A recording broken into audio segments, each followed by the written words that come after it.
میں فرماتا ہے یومئذ لا تنفع الشفاعۃ الا من اذن له الرحمن۔ ہمارے عموماً ایک مسئلہ بتایا، میں طویل گفتگو میں نہیں جاتا ورنہ میں علامہ زمخشری اور علامہ رازی اور علامہ بدر الدین عینی، علامہ قسطلانی، ابن حجر مکی، ان کی کافی ابحاث کا میں نے مطالعہ کیا ہے۔ ایسے الفاظ ہیں جو آپ کی جو ذہن سے وہ ماورا ہوں گے، بہتر ہے کہ قلیل وقت میں بات ہمیں سمجھ آ جائے، اگرچہ پنجابی میں ہو جائے۔ شفاعت نام ہے سفارش کا، جیسے میں نے خلاصتاً کئی محدثین محققین کی تعریف کو جمع کر کے خلاصہ نکال کے بتایا کہ سفارش کا نام شفاعت ہے۔ ہمارے بعض لوگ معتزلہ کی طرح، معتزلہ ایک فرقہ گزرا، بڑا گمراہ فرقہ گزرا ہے، وہ شفاعت کا کلی طور پہ انکار کرتے تھے، کہتے کوئی کسی کی شفاعت کام نہیں کرے گی۔ آج بھی اسی فرقے سے ملتے جلتے عقائد کے پیش نظر کچھ لوگ کہتے ہیں نہ بھی قیامت کے دن کوئی کسی کی شفاعت کام نہیں آئے گی، کوئی شفیع نہیں ہوگا۔ قرآن کی وہ آیات پڑھتے ہیں جو رب نے بتوں کے بارے یا بت پرستوں کے بارے یا مشرکین کے بارے نازل فرمائی ہیں، وہ عام سفارش، عام شفاعت کے مطابق کر کے لوگوں کو گمراہ کر دیتے ہیں کہ بھئی سنو فما تنفعهم شفاعت الشافعین۔ قرآن کہتا ہے اس دن کسی کی شفاعت، کسی شافی کی شفاعت کام نہیں آئے گی، کوئی نفع نہیں دے گی۔ اللہ اکبر۔ لیکن یاد رکھیں واقعتاً کسی کی شفاعت نفع نہیں دے گی، اس کی نہیں دے گی جس کو اجازت نہیں ہوگی، جس کو رب کا اذن و حکم ہوگا، اس کی شفاعت سے اللہ بے حساب گناہگاروں کو جہنم سے نکال کے جنت کا حقدار بنا دے گا۔ قرآن نے بتایا ہے، اللہ قرآن میں فرماتا ہے یومئذ لا تنفع الشفاعۃ، کہ وہ قیامت کا دن وہ دن ہے جس دن کوئی شفاعت نفع نہیں دے گی، الا مگر اس کی دے گی من اذن له الرحمن، جس کو عرش والے رحمان کی اجازت ہوگی، جس کو یا جس کے بارے وَرَضِيَ لَهُ قَوْلًا، اور جس کی بات سے عرش والا خدا راضی ہوگا۔ فقہاء نے، اہل لغت نے اس کے بارے میں بڑی طویل باتیں کی ہے۔ خلاصہ اس کا کیا ہے؟ قیامت کے روز کسی کی شفاعت کام نہیں آئے گی مگر اس کی آئے گی جس کو اللہ اجازت عطا فرمائے گا۔ اور یاد رکھو قیامت کے روز سب سے پہلے جسے شفاعت کرنے کا حکم ہوگا، اجازت ہوگی، اسے پاک محمد عربی کہا جاتا ہے۔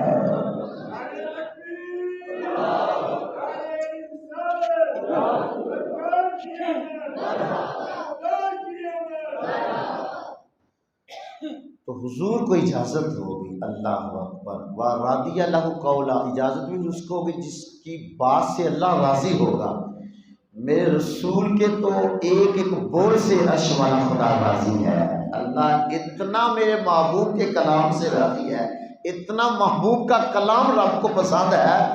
اللہ نے اگر مخلوق سے یا محبوب کی امت سے بھی کلام کرنا ہوتا ڈائریکٹ نہ کرتا، فرماتا کوئی پیارے حبیب تم فرماؤ۔ یا اللہ تو خود بھی تو ارشاد فرما سکتا، کہا میں چاہتا ہوں لوگوں کو بتا دوں وسیلہ عظیم چیز کا نام ہے، میں خدا ہو کر کے بھی اپنے محبوب کے وسیلے سے مخلوق سے بات کر رہا ہوں، کلام کر رہا ہوں۔ اچھا، اگر دوسرا معنی کہ شفاعت اس کو نفع دے گی جس کے بارے عرش والے خدا کی اجازت ہوگی، مطلب وَرَضِيَ لَهُ قَوْلًا، اور اس کے قول سے عرش والا خدا راضی ہوگا، مطلب کہ جس کے حق میں سفارش کی جانے لگی ہے وہ اس کو اللہ کی طرف سے اجازت ہوگی، اور وہ اس کو ہوگی جس کے قول سے اللہ راضی۔ قول سے مثلا وہ پڑھنے والا ہو لا الہ الا اللہ محمد رسول اللہ صلی اللہ علیہ وسلم۔ سارے محدثین کا یہی فیصلہ ہے کہ قرآن مجید کی جن آیات میں شفاعت کا انکار کیا گیا ہے، فما تنفع شفاعت الشافعین، کسی شافی کی شفاعت نفع نہیں دے گی، لا یملک الذین یدعون من دونہ الشفاعۃ، وہ لوگ ان کو کوئی شفاعت کے مالک نہیں ہوں گے جو اللہ کے سوا کسی اور کو پوچھتے ہوں گے۔ لا یملکون الشفاعۃ الا من اتخذ عند الرحمن عہدا، وہ لوگ شفاعت کے مالک نہیں ہوں گے جن کو رب کی طرف سے اذن نہیں ہوگا، مگر وہ ہوں گے جنہوں نے اپنے رحمان کے ہاں عہد قرار کر رکھا ہے، اقرار کر رکھا ہے۔ تو جن آیات میں شفاعت کا انکار ہے، علماء نے کہا اس سے مراد اللہ کے حضور جبرن کوئی سفارش نہیں کر سکتا، جبرن زبردستی کوئی شفاعت قبول نہیں ہوگی، اس کا مطلب، یا غیر مسلم کافر مشرک کے حق میں کوئی شفاعت نفع نہیں دے گی۔ تو جو نفع دے گی وہی شفاعت دے گی جس کو رب کی اجازت ہوگی اور جس کی بات رب کے حضور محبوب اور پسندیدہ ہوگی، اور میرے رسول کو سب سے پہلے اللہ اجازت عطا فرمائے گا۔ اچھا، یہاں جس کی بات یعنی وہ توحید پرست ہوگا۔ گناہ گار کتنا مذہبی ہے، معتزلہ نے کہا کہ گناہ گار کی بھی شفاعت کسی کام نہیں آئے گی، لیکن محدثین نے کہا نہیں، علامہ راضی جیسوں نے کہا نہیں، ہو توحید پرست، ہو بندہ مسلمان، گناہ اگرچہ اس کے آسمان کی چوٹی کو چھو رہے ہوں، اس کے حق میں جب شفاعت کی جائے گی تو اللہ شفاعت کو قبول کر کے اسے جنت کا حقدار بنا دے گا۔ اور شفاعت ہوگی توحید، اہل توحید کے بارے میں۔ رسول محتشم شفیع معظم کا فرمان امام طبرانی معجم میں لائے ہیں، حضرت ابو ہریرہ رضی اللہ تعالیٰ عنہ سے حضور نے فرمایا شفاعتی لمن شہد لا الہ الا اللہ محمد رسول اللہ، کہا میری شفاعت ہوگی اس کے حق میں جو صدق کے دل سے صمیم قلب سے پڑھنے والا ہو کہ اللہ کے سوا کوئی معبود نہیں، محمد اللہ کے سچے رسول ہیں۔ وَيَصْدُقُ لِسَانُهُ قَلْبَهُ وَقَلْبُهُ لِسَانَهُ، زبان پہ کلمہ توحید و رسالت پڑھے، ساتھ اس کی زبان اس کے دل کی، دل اس کی زبان کی تصدیق کرتا نظر آئے۔ اور میرے رسول کا فرمان ہے، حضور نے فرمایا، حضرت ام المومنین ام سلمہ رضی اللہ تعالیٰ عنہ سے روایت ہے، آپ فرماتی ہیں حضور نے ارشاد فرمایا شفاعتی لحالکین من امتی، میری شفاعت میری امت میں سے ان لوگوں کے لیے ہوگی جو اپنے گناہوں کی وجہ سے ہلاک ہو رہے ہوں گے۔ اور حضرت انس بن مالک سے روایت ہے جس کو امام ترمذی جامع ترمذی باب الشفاعہ میں لائے ہیں کہ حضور نے ارشاد فرمایا شفاعتی لأہل کبائر من امتی، میری امت کے بڑے بڑے گناہ گاروں کے حق میں قیامت کے روز میری شفاعت ہوگی۔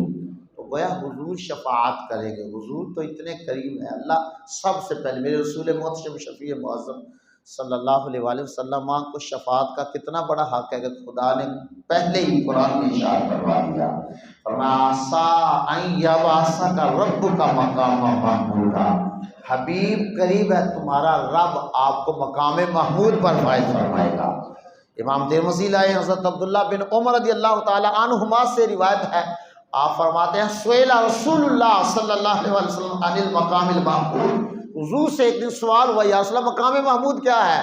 فقال هو الشفاعہ، میرے رسول نے فرمایا وہ مجھے اللہ قیامت کے دن شفاعت کا حق عطا فرمائے گا۔ تو حضور کو اللہ نے خود پہلے ہی اذن دے دیا۔ پتہ نہیں عقل کا اندھا وہ کون ہے جو حضور کی شفاعت کا بھی انکار کرے کہ اللہ قرآن میں فرما رہا ہے کہ محبوب تیرا رب تجھے مقام محمود پہ فائز فرمائے گا، اور میرے رسول نے مقام محمود کی ڈیفینیشن کر کے رکھ دی، کہا مقام محمود سے مراد اللہ مجھے شفاعت کرنے کی اجازت عطا فرمائے گا، میں اپنے گناہ گار امتیوں کے حق میں رب کے حضور شفاعت کر کے جنت میں لے کے جاؤں گا۔ ایک حدیث میں آتا رسول محتشم شفیع معظم صلی اللہ علیہ وآلہ وسلم نے فرمایا، امام طبرانی لائے، امام حاکم مستدرک میں لائے، اور میرے امام سیدی اعلیٰ حضرت مجدد دین و ملت الشاہ امام محمد رضا فاضل بریلوی فتاوی رضویہ میں بھی اس کو ان حوالوں سے ذکر کرتے ہیں۔ حضور نے فرمایا قیامت کے روز رسولوں کو اللہ نور کے ممبر عطا فرمائے گا، اور سارے رسول اپنے اپنے ممبروں پہ جلوہ افروز ہو جائیں گے، لیکن میں اپنے ممبر پہ جلوہ افروز نہیں ہوں گا، میں ویسے کا ویسے ہی کھڑا رہوں گا۔ یا رسول اللہ علیہ السلام، وہ کیوں؟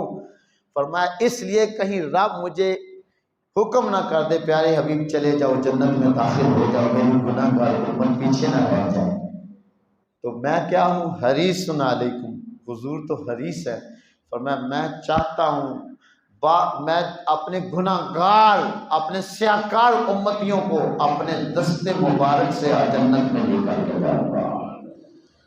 اللہ اکبر۔ اللہ فرماتا ہے والا سوف یوتی کا ربو کا فتح، حبیب تیرا رب تجھے اتنا عطا کرے گا، اتنا عطا کرے گا کہ تو راضی ہو جائے گا۔ اور ہم رسول اللہ کے مزاج اقدس سے واقف ہیں، میرے رسول بھی تب تک راضی نہیں ہوں گے جب تک حضور کی ساری امت کو بخش کے جنت کا حقدار نہ بنا دیا جائے۔ حضرت عبداللہ بن عمر رضی اللہ تعالیٰ عنہ سے ایک حدیث ہے، اللہ حضرت علیہ رحمہ بھی اس کو فتاوی عصریہ میں لائے ہیں کہ آپ فرماتے ہیں کہ ایک دن نبی اکرم شفیع معظم صلی اللہ علیہ وسلم قرآن کی تلاوت فرما رہے تھے، تلاوت کرتے کرتے حضرت ابراہیم خلیل اللہ کا وہ قول پڑھا کہ جس میں آپ نے فرمایا عرض کی تھی فمن تابعنی فإنہ منی، یا اللہ جس نے میری اتباع کی ہے وہ تو میرا ہے، فرما بردار میرے ہے، وَمَنْ عَصَانِي فَإِنَّكَ غَفُورٌ رَحِيمٌ، اور جو نافرمانی کرتا ہے آگے پھر تیری مرضی ہے، تو غفور رحیم ہے، چاہے تو بخش دے چاہے عذاب دے۔ کیا ابراہیم نے عرض کی یا اللہ فرما بردار نیکوکار میرے اور بدکار سیاہ مال تیری رحمتوں کے حوالے کرتا ہے۔ حضور تلاوت کرتے کرتے حضرت عیسیٰ روح اللہ کلمۃ اللہ حجت اللہ مریم زادہ بطول زادہ بن باپ کے پیدا ہونے والے حضرت عیسیٰ کا قول پر آپ تلاوت فرما رہے تھے، جس میں حضرت عیسیٰ علیہ السلام نے بھی یہی فرمایا، عرض کی یا اللہ وَإِن تُعَذِّبْهُمْ فَإِنَّهُمْ عِبَادُكَ، یا اللہ اگر تو ان گناہگاروں کو عذاب دے تو یہ تیرے بندے ہیں، تیری رضا ہے، چاہے بخش دے چاہے عذاب دے۔ میرے رسول نے جب یہ دو قول، دو انبیاء اولو العزم رسولوں کے دو قول پڑھے تلاوت کیے قرآن میں، حضور کی آنکھوں میں آنسو آ گئے، چشمان نبوت سے آنسوؤں کی لڑی جاری ہو گئی، حضور کی آنکھوں سے آنسو آ گئے، حضور رونے لگ پڑے، حتیٰ کہ میرے رسول کے وہ آنسو چلتے چلتے آپ کی مبارک لحیہ داڑھی مبارک کو ٹچ کرتے کرتے دامن رسول میں آ رہے ہیں۔ اللہ اکبر۔ جب رسول آنکھوں سے آنسو بہائے، عرش والے خدا کا محبوب ہے وہ زمین پہ روئے، عرش والا خدا نہ پوچھے ہو نہیں سکتا۔ اچھا جب میرے رسول کی آنکھوں میں آنسو آئے کہ ابراہیم نے عرض کی یا اللہ نیکوکار میرے بدکار تیرے حوالے، جو جی چاہتا ان سے کر لے، جو تیری رضا ہے۔ عیسیٰ نے عرض کی یا اللہ اگر ان کو عذاب دے تو تیرے بندے ہیں، تیری رضا ہے۔ میرے رسول کو اپنی امت یاد آئی، اللہ میرے آقا کی آنکھوں میں جب آنسوں کی لڑی جاری ہوئی نا، عرش والے خدا نے فرمایا جبریل جی رب جلیل حکم ہو، فرمایا جبریل جلدی سے جاؤ میرے محبوب کی بارگاہ میں پوچھو پیارے حبیب کیوں روئے ہو، حضور رو کیوں رہے ہو، یا جبریل اذهب الى محمد، پیارے جبریل جاؤ پیارے محمد کے دربار میں جاؤ، انہیں میرا سلام کہنا ہوا سل ما یبکی، اور اسے پوچھو حبیب رو کیوں رہے ہو۔ اللہ اکبر۔ رب کا عالم، جبریل یہ یاد رکھنا کہ تیرے رب کو، یہ نہ سمجھنا کہ تیرے رب کو پتہ نہیں، تیرے رب کو بھی پتہ ہے کہ رب کا محبوب کیوں رو رہا ہے، محبوب کا یہ پروٹوکول ہے، میرے محبوب کی یہ شان ہے، عزت و مقام ہے، مجھے پتہ ہے، باوجود اس کے تو جا کے پوچھ کے کہ میرے محبوب کیوں رو رہے ہیں۔ جبریل آئے، عرض کی آقا اللہ کا سلام ہے، اور عرض آقا کس چیز نے آپ کو رلایا ہے؟ میرے رسول نے فرمایا جبریل میں روتا نہیں ہوں لیکن مجھے امت کا غم رلا رہا ہے، امت غم میں رونا آ رہا ہے۔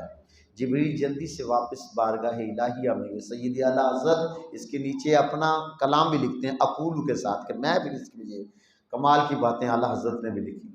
جبریل پھر رب کی بارگاہ میں گئے، یا اللہ تیرا محبوب کہتا ہے میں رو تو نہیں رہا لیکن امت کا غم رلا رہا ہے۔ اللہ فرمایا جبریل پھر جاؤ میرے رسول کی بارگاہ میں اور انہیں کہو حبیب جس طرح تم چاہو گے امت کے حق میں ویسا ہی میں کر دوں گا۔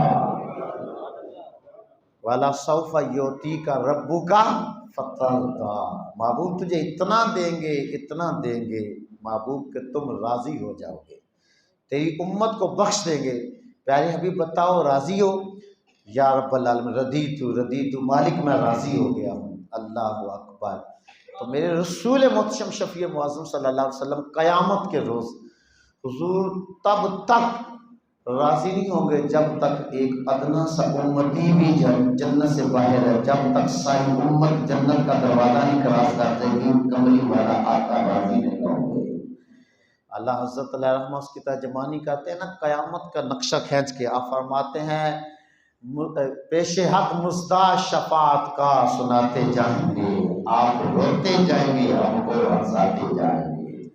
وسعتیں دی ہیں خدا نے دامن محبوب کو، جرم کھلتے جائیں گے، آپ چھپاتے جائیں گے۔ قیامت کا روز ہوگا، میرے نبی اکرم صلی اللہ علیہ وسلم آپ نے طویل حضور کی شفاعت عظمیٰ شفاعت کبریٰ کے بارے میں حدیث صحیح مسلم، جس کو امام مسلم صحیح مسلم میں، امام ترمذی جامع ترمذی میں لائے ہیں، بارہا علماء سے سنی ہوگی۔ وہ شفاعت عظمیٰ وہ ہوگی جو ہر ایک کو اس کا نفع ہوگا۔ جہنم میں جو دوسرے ہوں گے ان کو یہ کہ طویل دیر ٹھہرنا نہیں پڑے گا، چھٹکارا مل جائے گا، حساب و کتاب جلد ہو جائے گا، اور میرے رسول کی امتی جنت میں داخل ہو جائیں گے۔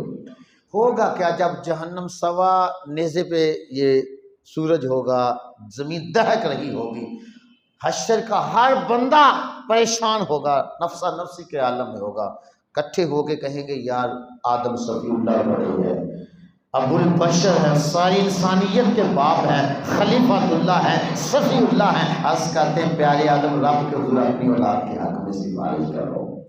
سارے لوگ حضرت آدم کے پاس آئیں گے، حضرت آدم کے پاس آئیں گے، حضرت آدم فرمائیں گے اذهبوا الی غیری، جاؤ کسی اور کے دروازے پہ جاؤ۔ اچھا حضرت آدم یہ نہیں کہیں گے سونے محبوب مدینے کے تاجدار محمد کے دربار میں چلے جاؤ، اس وقت ویسے اللہ تعالیٰ حضرت آدم کے ذہن سے یہ بات ہٹا دے گا۔ لوگ چلتے چلتے حضرت نوح نجی اللہ، اولو العزم 5 رسول ہیں، حضرت نوح نجی اللہ کے پاس آئیں گے، پیارے نوح نجی اللہ آپ ثانی آدم ہیں، اللہ کے حضور ہماری سفارش کرو۔ وہ بھی کہیں گے اذهبوا الی غیری۔ لوگ چلتے چلتے حضرت ابراہیم خلیل اللہ کے پاس آئے، پیارے ابراہیم پوری روئے کائنات کے اندر اللہ نے آپ کو خلت کا لبادہ عطا کیا، اپنا خلیل بنایا ہے، دوست کی بات کو نہیں ٹالتا، عرض کرو مالک ہمارے حق میں شفاعت کر دو۔ ابراہیم بھی فرمائیں گے ذهبوا الی غیری، کسی اور کے دروازے پہ جاؤ۔ لوگ موسیٰ کلیم اللہ کے دربار میں، حضرت موسیٰ پیارے موسیٰ اللہ کے جلیل القدر لاڈلے پیغمبر ہیں، ہمارے حق میں سفارش کر دو۔ حضرت موسیٰ کہیں گے اذهبوا الی غیری، جاؤ کسی اور کے دروازے پہ جاؤ، مجھے یہ منصب ہی نہیں دیا گیا، لست لہا، میں اس لیے ہوں ہی نہیں۔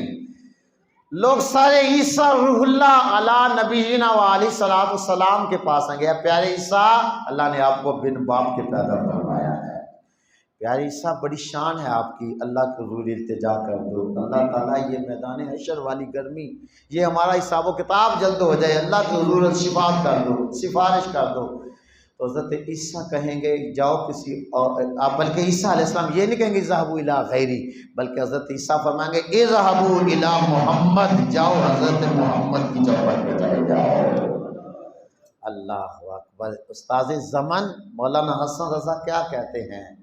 اللہ اکبر۔ آپ فرماتے ہیں اور کہیں گے اور نبی اذهبوا الی غیری، لیکن میرے کریم کے لب پر انا لہا ہوگا۔ حضرت عیسیٰ جب کہیں گے جاؤ محمد کے دربار میں، تو میرے نبی کے دربار میں جب جائیں گے نا، میرے آقا مولا آمنہ کے لال مدینے کے تاجدار یہ نہیں فرمائیں گے اذهبوا الی غیری کہیں اور جاؤ، بلکہ آقا علیہ السلام فوری فرمائیں گے انا لہا، گھبراؤ نہیں، میں آیا ہی اس لیے ہوں میدان حشر میں۔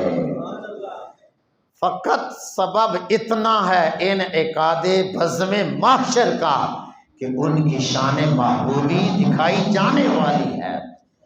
اللہ اکبر۔ خلیل و نجی، صفی و مسیح و صفی، کہیں سبھی سے کہیں سے نہ بنی، وہ بے خبری میں خلق پھرتی رہی کہاں سے کہاں تمہارے لیے، آقا سارے سے کہا کہیں سے نہیں بنی، اگر بنی ہے بات تو آمنہ کے لال کی چوکٹ سے بنی ہے۔ میرے آقا کے دربار میں جب آئیں گے تو حضور نہیں فرمائیں گے، بلکہ حضور تو جب میدان حشر میں آ جائیں گے نا، پھر تو قیامت کا بھی نقشہ بدل جائے گا۔ کسی نے کہا نا کہ زلف لہرا کے وہ جب آئیں گے، زلف لہرا کے وہ جب آئیں گے پھر قیامت میں بھی کوئی اور قیامت ہوگی۔ اے گناہگار جدو نبی پاک دی بارگاہ عرض کرنگے سونیاں عرض کرنے اللہ دی بارگاہ تے سفارش کر دو تساں اللہ دے محبوب ہو رب دے پیارے ہو۔ میرے آقا یہ نہیں فرمان گے اذهبوا الی غیری، بلکہ میرے آقا فرمان گے گھبراؤ نہ میں سفارش کرنا گناہگار جو محشر میں اور فریاد کریں گے، گناہگار جو محشر میں فریاد کریں گے، آیا ہوں میں آیا ہوں سرکار کہیں گے، آیا ہوں میں آیا ہوں سرکار کہیں گے، سر سجدے میں ہوگا اور کھل جائیں گی زلفیں، سر سجدے میں ہوگا کھل جائیں گی زلفیں، سر سجدے میں ہوگا کھل جائیں گی زلفیں، رو رو کے امت لئی اور فریاد کریں گے، آیا ہوں میں آیا ہوں سرکار کہیں گے۔ اللہ تعالیٰ اپنے محبوب کا صدقہ قیامت کے روز ہم سب کو حضور کی شفاعت نصیب فرمائے، آمین۔ وآخر دعوانا ان الحمد للہ۔